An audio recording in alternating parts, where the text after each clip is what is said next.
ছেলেমেয়েরা আপনার কথা শোনার আগে আপনাকে দেখছে যে আপনি কেমন কেমন চলাফেরা, আপনার আচার আচরণ কেমন, আর আপনার ওয়াইফকে দেখছে, মাকে দেখছে, আর বাবাকে দেখছে। কারণ সবচেয়ে কাছের মানুষ এখনো যারা বড় আদর্শ হইতে পারে, কারণ ছোটরা তাদের আদর্শ না, ওরা আমাদের মতো, কিন্তু বড়দেরকে তারা ফলো করে। আমার আব্বু এরকম, আমার আম্মু এইরকম, হ্যাঁ, এটা ফলো করে। সুতরাং আপনার প্রত্যেকটি বিষয়, অনেক সময় আপনি খেয়াল করছেন না, প্রত্যেকটি বিষয় আপনার প্রতিটি আচার আচরণ, নড়া চড়া, হ্যাঁ, সব কিছুকে আপনার কচি কাচারা খুব গভীরভাবে স্মৃতিতে বসে নিচ্ছে, রেকর্ড হয়ে যাচ্ছে তাদের কাছে, এবং সেটাই বেশি প্রভাব ফেলছে। যখনই স্বামী স্ত্রীকে ঝগড়া করতে দেখবে, আপনাদের মা বাবা ঝগড়া করছে, যতই ভালো বলে যে তোমরা ভালো মানুষ, কখনো ভালো মানুষ হবে না, ওইটাই শিখে নেবে।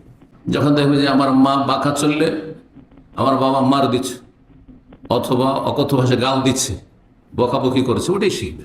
যতই বললেন যে তোমার ভালো মানুষ হয়, তোমার মায়ের মতো হয় না, তোমার বাবার মতো হয় না, আমরা খারাপ, তারপরে আপনারটাই নেবে, আপনার চালচলনটা নেবে। এটা হচ্ছে মানুষের স্বভাব। সুতরাং ছেলে মেয়েদের প্রতিপালনের বিষয়টি নির্ভরশীল বাপ মায়ের উপর।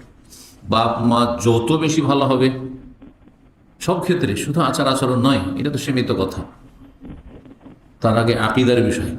বাপ মা যদি সত্যি খাঁটি মুসলিম হয়, তাওহীদ প্রতিষ্ঠাকারী, শিরক মুক্ত, নাস্তিকতা মুক্ত, হ্যাঁ, এই মন্ত্রতন্ত্র যত রয়েছে, বাদ রয়েছে, সবকে বাদ দিয়ে যদি জীবনযাপন করে, তাহলে ছেলে মেয়েও সেটাই শিখবে।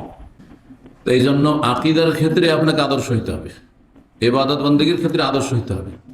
আপনি ফজরে ঘুমিয়ে থাকবেন আর ছেলে মেয়েকে হেফজখানা দিয়েছেন, মেলা আছে, কিন্তু আমি এখানে বেশ কিছু জানি যাদের দেখে চিনাই মুশকিল যে তারা যে মুসলিম, না জানা তাহলে চিনতে পারবেন না, কিন্তু আবেগ যে আমার ছেলেকে হাফেজ বানাবো, মেয়েকে পর্দার মধ্যে পড়াবো, স্কুলে পড়াবো, সহশিক্ষে পড়াবো না, মেয়েকে ভালো দেখতে চাই কিন্তু সে ভালো না, কি শিখবে আপনার ছেলেকে?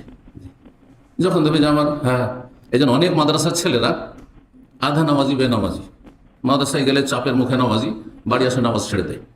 এটা আমাদের দেখা, দীর্ঘ 7 বছর শিক্ষকতার ময়দানে থেকেছি। এরা মাদ্রাসায় ছুটি হলে সিনেমার যুগ ছিল, এখন তো পকেটে সিনেমা, মোবাইলে সিনেমা, তাই না? আগে সিনেমা দেখবে, তারপরে বাড়ি যাবে। যখন ছুটি কাটিয়ে আসবে, আগে সিনেমা দেখবে, তারপর মাদ্রাসায় ঢুকবে, কারণ মাদ্রাসা গণ্ডি থেকে তো পারছে না। কিন্তু বাপ মা ওই টাইপেরই, কিন্তু একটু ধার্মিকতা আছে, একটু ধার্মিকতা আছে। ছেলে মেয়েকে ভালো করে মানুষ, আমরা যা হয়েছি, গরু ছাগল যা হয়েছে, কিন্তু ছেলে মেয়েগুলো ভালো করবো। হ্যাঁ, এদের ছেলে মেয়ে সাধারণত ভালো হয়। আল্লাহ বুঝার আমল করা তৌফিক দান করেন।